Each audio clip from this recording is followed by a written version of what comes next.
Louvado seja nosso Senhor Jesus Cristo.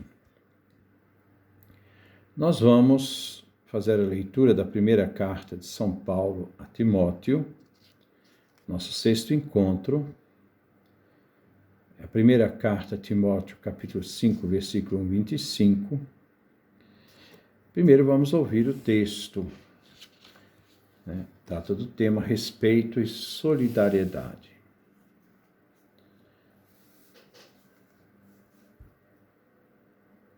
Não repreenda duramente o ancião, mas exorte-o como se fosse um pai. Aos rapazes, como a irmãos. Às senhoras, como a mães. Às moças, como a irmãs, com toda a pureza. As viúvas. Honre as viúvas que são realmente viúvas. Porém, se alguma viúva tiver filhos ou netos, estes aprendam primeiramente a cumprir seus deveres para com a própria família e a recompensar os seus pais, pois isso é agradável diante de Deus. Aquela que é verdadeiramente viúva, que ficou sozinha, deposita sua confiança em Deus e persevera dia e noite em súplicas e orações. Mas a viúva, que só busca prazer, menos se vive, já está morta. Mas a viúva, que só busca prazer, mesmo se viva, já está morta. Portanto, ordene tudo isso, a fim de que elas sejam irrepreensíveis. Se alguém não cuida dos seus, e principalmente dos que são de sua própria casa, esse renegou a fé e é pior que um incrédulo. A mulher só será inscrita no grupo das viúvas com 60 anos, e não menos, se tiver sido esposa de um só marido. Se tiver em seu favor o testemunho de suas boas obras, criado filhos, sido hospitaleira, lavado os pés dos fiéis, socorrido os atribulados, aplicada a toda boa obra. Rejeita as viúvas mais jovens, pois quando os seus desejos se afastam de Cristo, elas quiseram se casar, tornando-se censuráveis, por terem rompido o seu primeiro compromisso. Além disso, elas aprendem a viver ociosas, correndo de casa em casa. Elas não são apenas desocupadas, mas também fofoqueiras e indiscretas, falando o que não devem. Desejo, pois, que as viúvas jovens se casem, criem filhos e dirijam a sua casa para não dar ao adversário nenhuma ocasião de maledicência. Porque já existem algumas que se desviaram, seguindo a Satanás. Se um fiel tem viúvas em sua família, preste socorro a elas. Não se onere a igreja, a fim de que esta possa ajudar aquelas que são verdadeiramente viúvas. Os presbíteros. Os presbíteros que exercem bem a presidência são dignos de dupla remuneração, sobretudo os que trabalham ao ministério da palavra e da instrução. De fato, assim diz a Escritura: não amordace o boi que debulha, e ainda, o operário é digno de seu salário. Não aceite denúncia contra um presbítero, a não ser sob o depoimento de 2 ou 3 testemunhas. Repreenda diante de todos aos presbíteros que pecam, a fim de que os demais temam. Eu conjuro você diante de Deus, de Jesus Cristo e dos anjos eleitos. Observe essas regras, sem preconceito, nada fazendo por favoritismo. Não tenha pressa de impor as mãos em alguém, para não ser cúmplice dos pecados de outrem. Conserve-se puro. Não continue a beber somente água. Tome um pouco de vinho por causa do estômago e das frequentes fraquezas que você tem. Os pecados de alguns homens se manifestam antes do julgamento. Os de outros se manifestam depois. Do mesmo modo, as boas ações são evidentes e as outras não conseguem ficar ocultas. Esse é o texto que nós vamos refletir no dia de hoje. Versículo 1. Não repreenda duramente o ancião, mas exorte-o como se fosse um pai, os rapazes como irmãos. Paulo exorta Timóteo, é uma carta eminentemente pastoral. São conselhos práticos pastorais que Paulo fala a Timóteo. Então, quanto ao ancião, com sensibilidade e respeito. Ele, sendo jovem, não pode ser arrogante, prepotente diante dos idosos. Quando precisar repreender o ancião, seja por meio de exortação. Timóteo não deve imperar sobre a comunidade. A comunidade é uma grande família, impregnada de amor autêntico. Se deve tratar o idoso como um pai.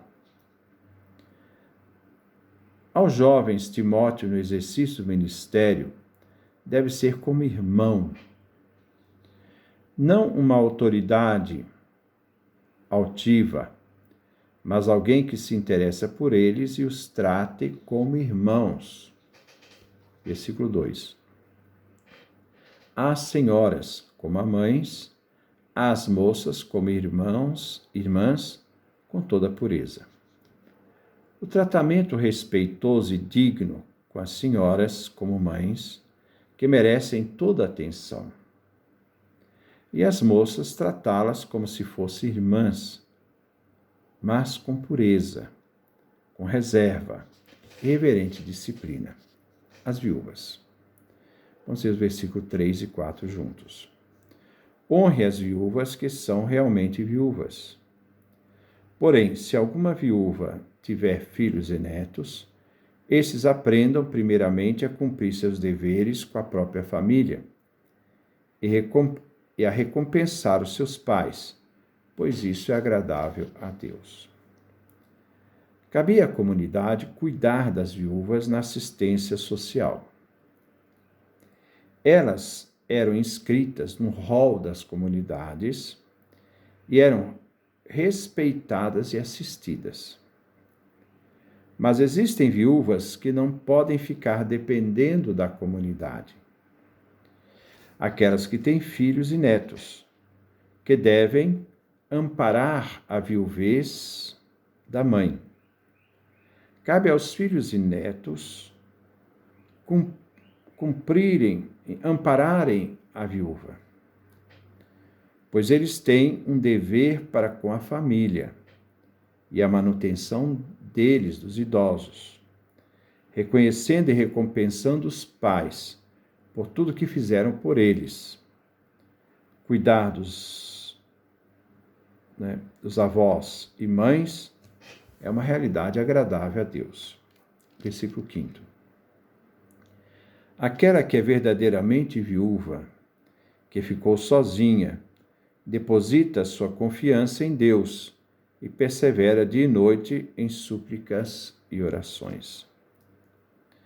Uma segunda classe de viúvas, as viúvas desamparadas. Cabe à comunidade sustentá-las com uma assistência social digna. O papel delas na comunidade era importante.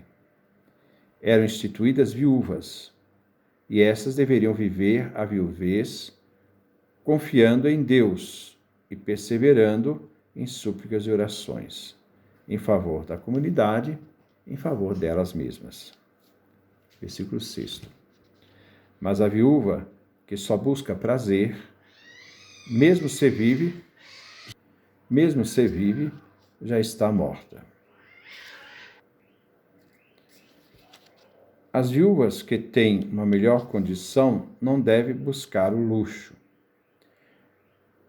se orgulhar naquilo que tem. A atitude da viúva para Paulo deve ser sóbria. Ela não pode ser assistida pela comunidade, pois já tem o seu sustento. E ao apegar ao seu sustento, embora viva, já está morta. Vejamos que Paulo fala da assistência. A comunidade deve assistir as que verdadeiramente precisam. Quem não precisa, não pode receber ajuda. Seria um ônus, para a igreja. Versículo 7. Portanto, ordene tudo isso,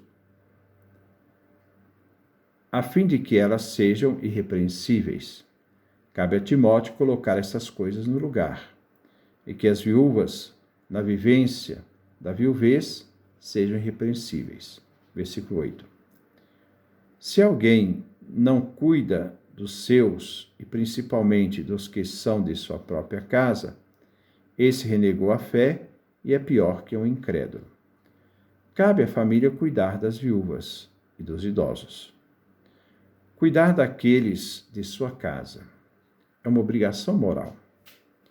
Não cuidar daqueles que são seus é renegar a fé.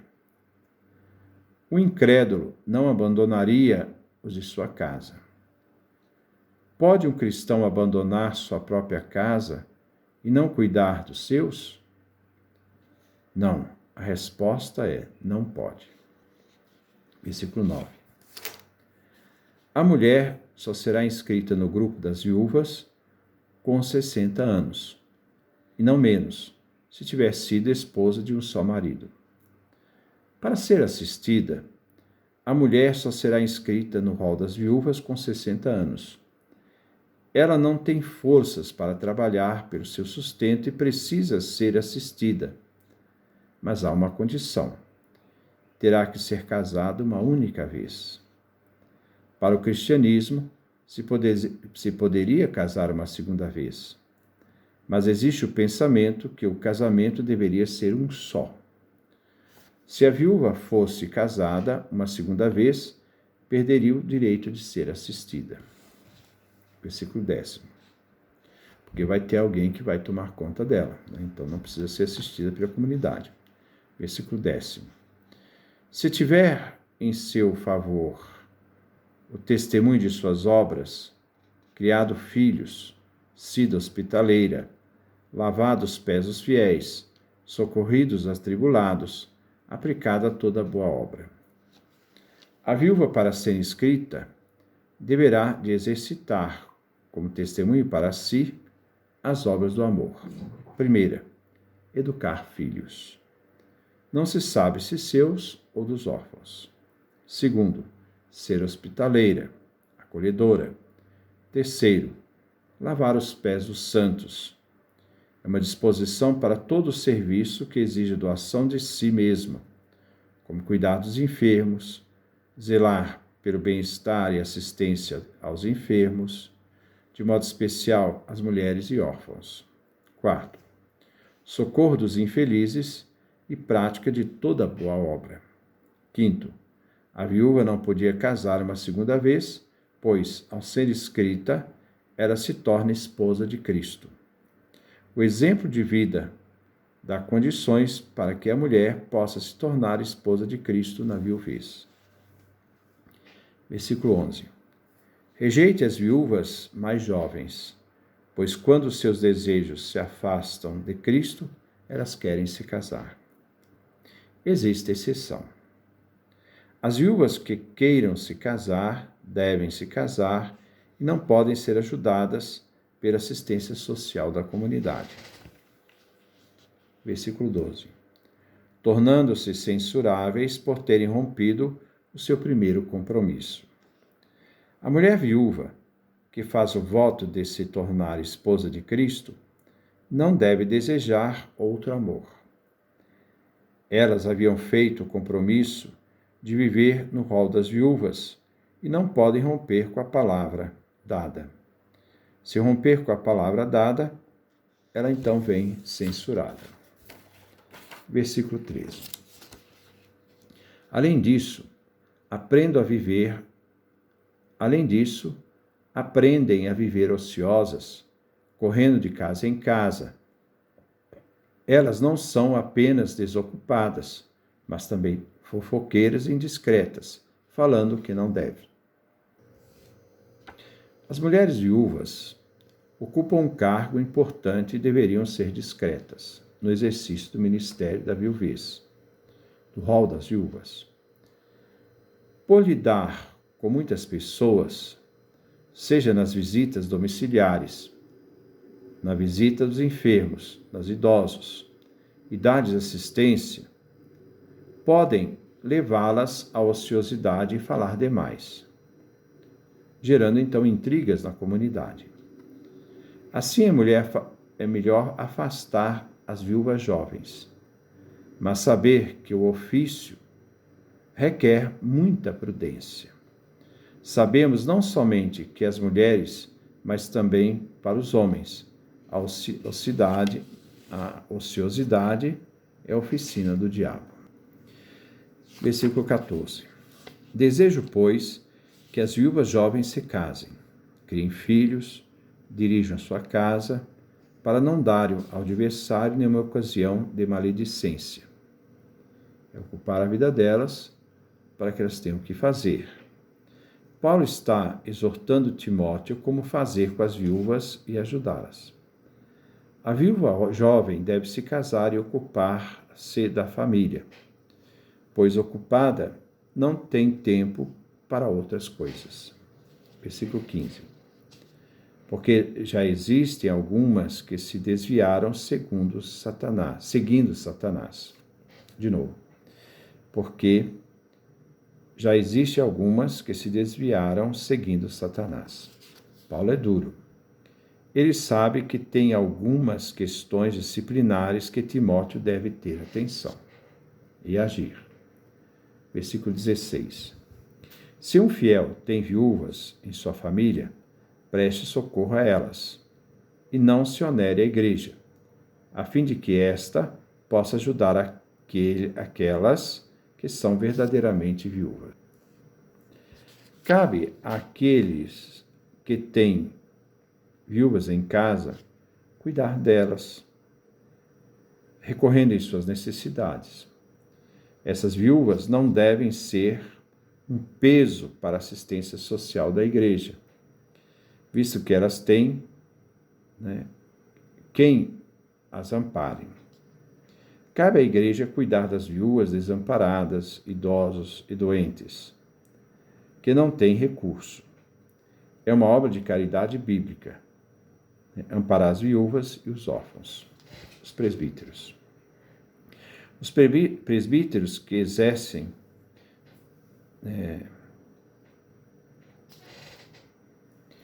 versículo 17.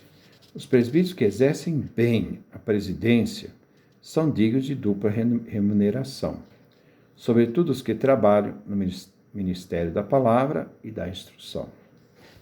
Esta dupla remuneração significa, primeiro, ter um respeito maior por parte da comunidade. Segundo, um salário para seu sustento para os que anunciam a palavra de Deus e que são catequistas, mestres da instrução da doutrina, exortando à fidelidade e ao bom caminho ético, centrado na fé cristã. Versículo 18. De fato diz a Escritura, não abordasse o boi que debulha, e ainda o operário é digno de seu salário.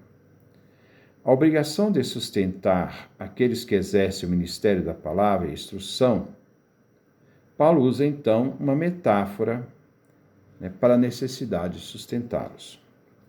O boi puxa o arado, não pode ser, por meio de uma focinheira, impedido de pastar. O boi trabalha duro, mas também deve comer. O presbítero que se esforça no trabalho tem direito a ser sustentado, a ter um salário. Versículo 19. Não aceita denúncia contra um presbítero.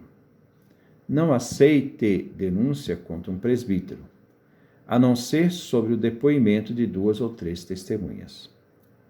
Aqui Paulo exorta dando instruções sobre a disciplina eclesiástica dos presbíteros, chefe da comunidade.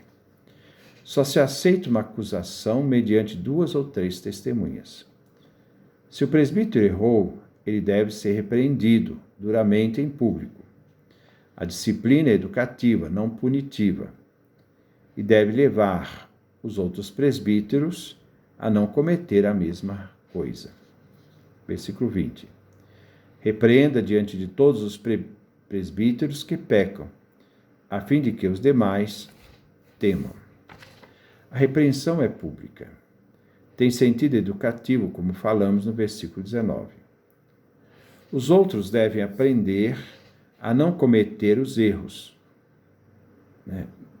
que foram denunciados pelos outros e foram comprovados.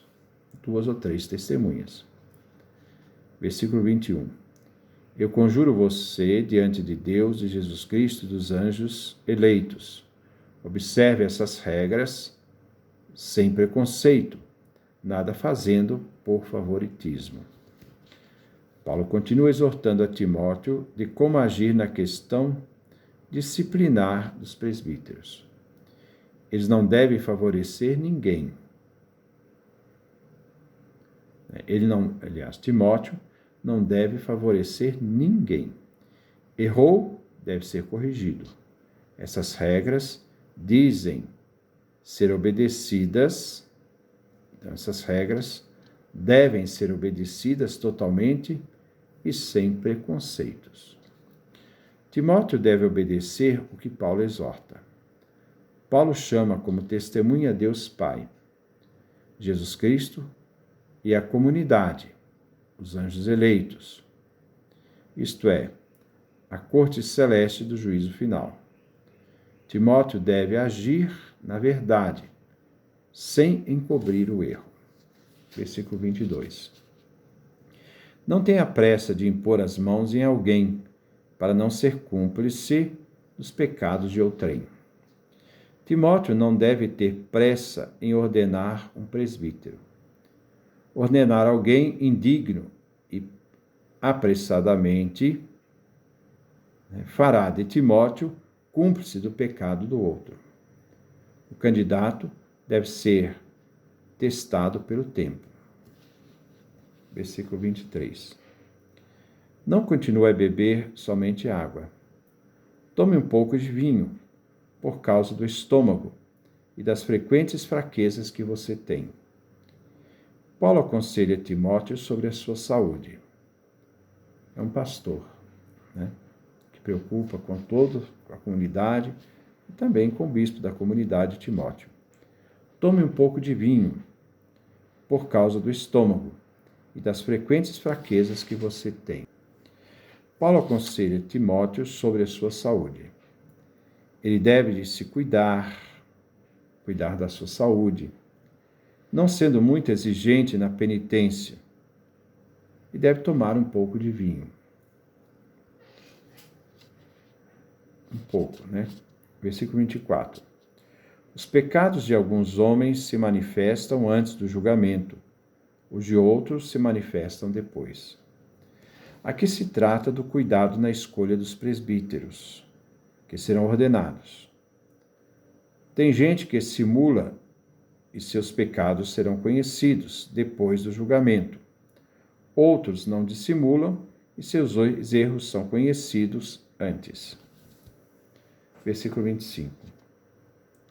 Do mesmo modo, as boas obras são evidentes, e as outras não conseguem ficar ocultas. Existem pecados ocultos que só se tornam conhecidos depois de um tempo de provação. Existem virtudes que parecem ocultas no início e se manifestam depois. Os candidatos a presbíteros devem se submeter a uma prova minuciosa. Este é o critério para se poder ordenar alguém presbítero. Este é o nosso texto que nós refletimos, o capítulo 5º da primeira carta de Timóteo. Que Deus nos dê a sua graça, a sua bênção, a sua face resplandeça sobre nós.